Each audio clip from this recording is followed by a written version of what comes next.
Hey friends, Ernie here. The corona wave is coming. There is no doubt. Now, my wife, she just sent me some pictures over Instant Messenger from Costco. What she showed was all the shelves are starting to be depleted. Not just paper goods, but food, meats, perishables, gone from the warehouse store. Soon, when people realize that they can't get what they need from Costco, they're going to start raiding their local grocery. The Walmart, the Big Y, the Stop and Shop, they're all going to get hit. My son tells me I'm the problem. I said, no. I said, you have to come to the realization that this is how people react when they're faced with an impending danger. Especially here in the Northeast. I mean, we went through the blizzard of 78, and ever since then, everybody preps as soon as they hear any inkling, anything of a snowstorm coming. May I remind people that in the blizzard of 78, that fateful day, in one day, overnight, we got 52 inches of heavy, wet snow. Shut down the entire area for 2 weeks. Our town, literally, had to be dug out. Took 2 weeks. Had to get rations for milk and bread by trucking our way up to the police station. This is a whole different animal, the coronavirus wave. The corona wave! When I say the wave is coming, already there are a substantial number of cases that are here in the United States. Virtually every state has coronavirus identified patients. People who are carrying the virus, who are either asymptomatic or showing the symptoms. Today, it's a simple fact. And yet, we haven't even come close to where it's going to be. Right now, and for the next couple of weeks, it's going to seem like, hey, we got this thing contained. But then you don't understand the nature of exponential growth. We are, in fact, about 3 weeks. I'm going to show you a chart that will show it as being 35 days. But I believe that we are 3 weeks behind Italy. And if you've been paying attention to the news, you know that Italy is in turmoil.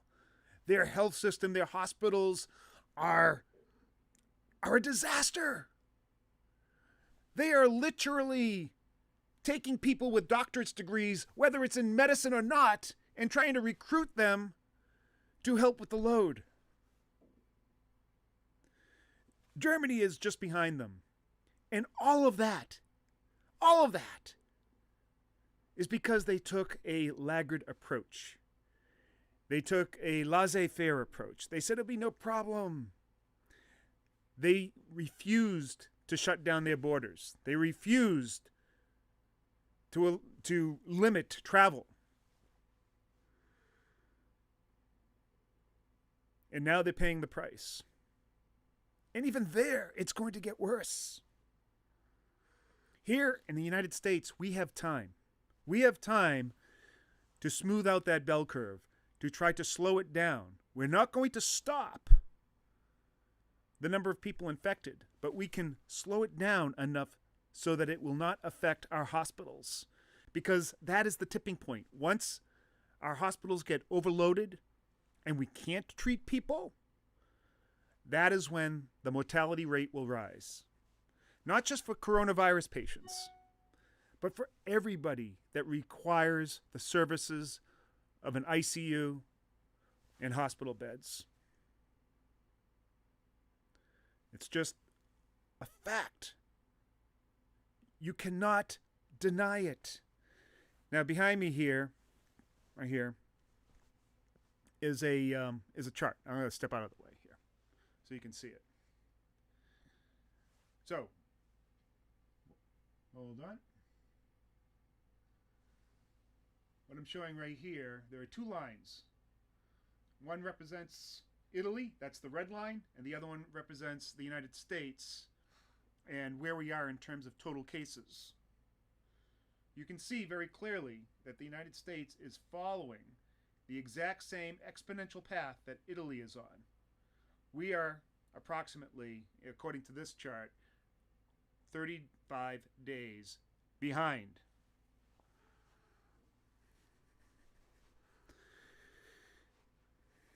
It's only an eventuality. We're going to get there. The corona wave is coming. You cannot stop it. You simply cannot stop it. You must submit to the reality and understand what needs to be done. And I've done several videos talking about exactly what you need to do. The first and most effective way to fight this is through social distancing. In other words, stay away from people. The other is, if you do get infected, be responsible. Self-quarantine yourself. If you're with your family, then they're going to have to leg it out with you for at least 14 days. Call into work. They will have to understand because they are going to confront this, whether it's you or the rest of your working compatriots. It's going to happen. There's nothing that can stop it. Nothing. However, we can slow it down. We can practice these things, this social distancing, self-quarantine. Containment is more of a governmental type of thing. Your local governments and the big government sort of changing rules and making sure people don't cross. I mean, there may be a point where the governor of your state will say there's no more interstate travel, at least for now. I mean, that might happen. We've already restricted air travel from Asia and Europe. That was a key thing that the Trump administration did that gave us at least a week's worth of time. That week in the final judgment will be critical because the exponential rise will be like this. And when it starts doing this, that space is only a couple of days. Every day will be meaningful. Again, there is absolutely no stopping this. The other things that you can do is practice superior hygiene. If you have hand sanitizer, that's great. Use that frequently.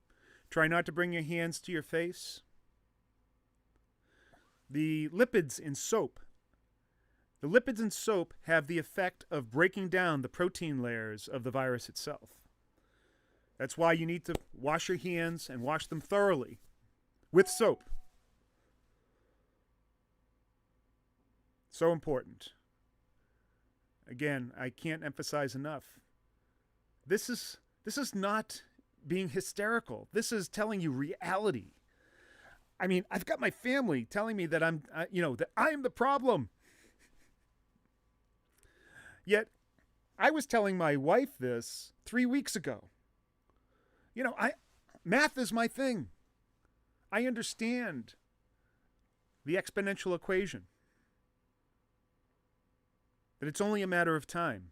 That there's no way to contain something like this, especially with its extremely high transmissive rate, which is something of the order of 4 to 6. I think they call it the knot rate or something like that. In other words, each person that contracts it will give it to at least 4 to 6 other people. Now, let me tell you something. In order to be exponential, you only have to have a knot a little bit greater than 1. So you can imagine if you can transmit it to 4 people, that rate will increase even more rapidly.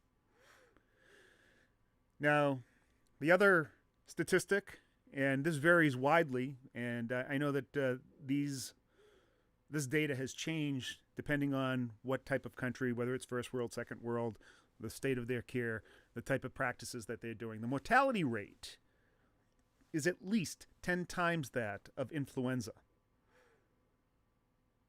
It's probably closer to 20 times.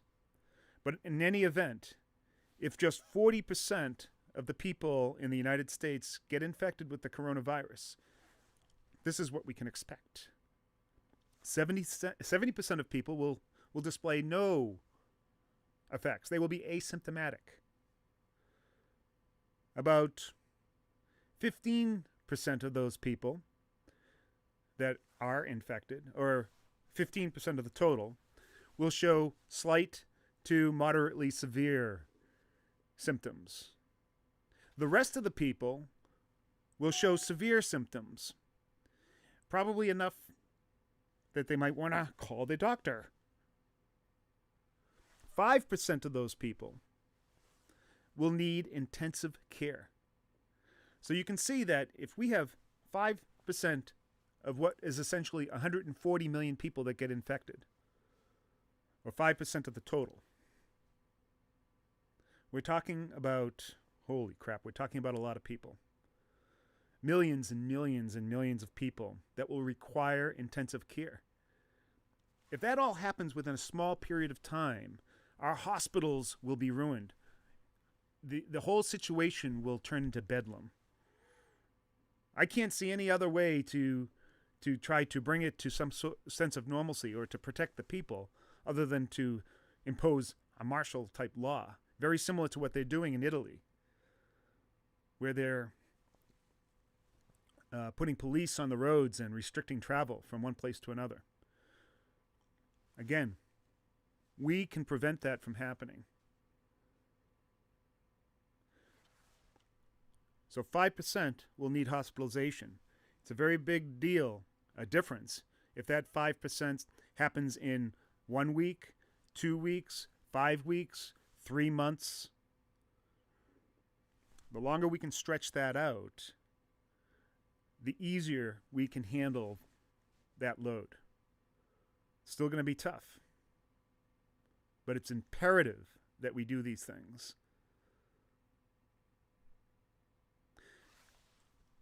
1%, we're talking about 1.7 million people, primarily people elderly or already are compromised with immune deficiencies or lung problems, COPD, asthma, that sort of thing.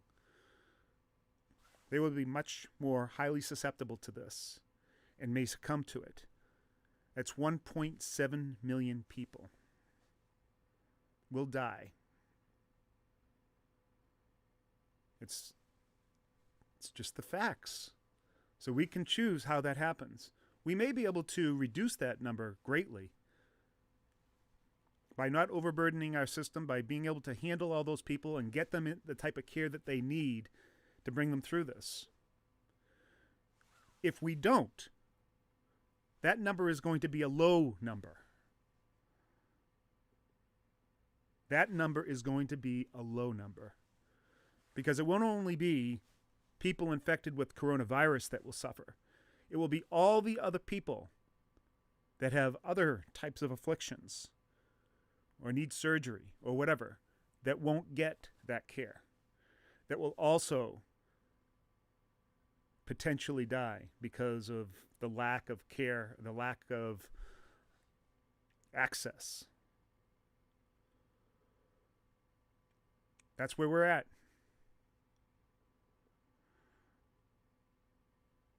There's no stopping it now, and it's up to you.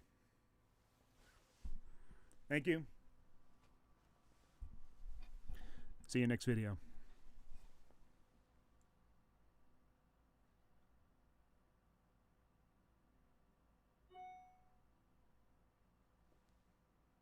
Signing off. Hit the like button. Subscribe if you're not already subscribed. Share this video.